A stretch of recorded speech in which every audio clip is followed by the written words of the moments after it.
Boker Tov and good Yom Tov. Today is a very, very special day. It is the Rosh Hashana of Chassidus. It is the day when the Alter Rebbe, the first Rebbe of Chabad, was liberated from prison. And his liberation from prison was no coincidence. There was a whole behind the scenes going on in Shamayim, in heaven, of why he got into prison in the first place. Basically, he was spreading the deepest, most concealed, most inner parts of the Torah, the secrets of the Torah that Mashiach, Messiah, will share with us when he comes. He began spreading that as we are in the times right before Mashiach. Actually, not before Mashiach, we are in the times of Mashiach, and we are currently experiencing the unfolding of Mashiach right now, and of the Geula, of the redemption. And he kick-started the Chabad chassidic movement that had the philosophy of understanding that where can I make change? It starts in the beginning of my mind, in my Chabad, which is an acronym from Chachma Bina Das, my wisdom, my understanding, and my knowledge. Meaning, there's a process for it to become something that creates a lot of feelings and that I'm passionate about. And in order to get to that point, for it to be something that I express out to others and talk about and act on, and it becomes my life, and I'm experiencing it, it first needs to be something that I come to understand. So when I learn chassidus, I learn Chabad chassidus, I can come to such an understanding of God's greatness that it can then be developed within me when I contemplate it during davening, God's greatness, how special it really is, and it will develop a ratzon, a desire, a willingness to move that outward. Meaning, it will fill me up so much, and like fill my body up so much, and my mind, my heart, and everything, that I want to spread it with others. I want to do it find ways to do it in my everyday life, at every moment, find another opportunity to help another person or to connect to God in another way. So there was kind of there's a mashal that the king, he had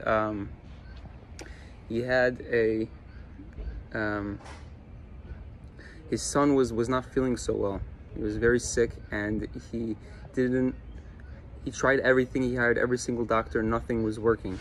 One person came up to the doctor. This is an analogy for the story of the release from prison of the first Rebbe of Chabad, and the king tried everything, and one person came up to him. He said, "I have a solution for you, but I'm not sure if you're gonna like this, because it will mean you'll have to sacrifice your crown." He said, "On your crown, the crown of the king, if we mash up the jewels, the very precious, expensive, very beautiful jewels of the crown, if we mash it up and make it into a powder and put it with water and mix it up and give it to your son to drink, he will completely heal."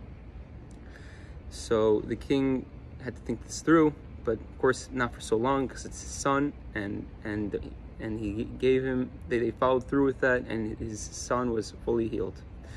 So we know in Torah Shel Chassidus, there's a mimer, big teaching that goes through this, that's what Chabad Chassidus is, and that's what Chassidus is in general. Chassidus is from the crown of the king, from the crown of Hashem, and Hashem didn't want those hidden parts of the Torah to be revealed, because he didn't know how they were going to be used in this world. You know, if you print some chassidic pamphlet out and it gets, God forbid, thrown on the floor, or it's just you see it on the ground, this is like some of the holiest teachings, and it's some of the most intimate parts of Hashem, of God. So, but when Hashem understood that it will be healing his prince, meaning the Jewish people in the world, and will bring more purity and healing and peace and love to the world, and remove the evil and things that are not good from this world, he said, I'm willing to do whatever it will take, including, including letting out the most inner dimensions of the Torah. So this is a time that we can use time to pray a lot, and we should find within our community Chabad, or in a place to go and to come together as brothers. We're also in the year of Hakel. Hakel is the year of gathering. It happens after the 7-year cycle of Shemitah. It's the 8th year, or the beginning of the cycle again. The first year, it's the year of gathering, and it's a very opportune time. The Rebbe was made a point to mention a lot that it's very important for us to come together and have achdus, have unity, and to come for bring.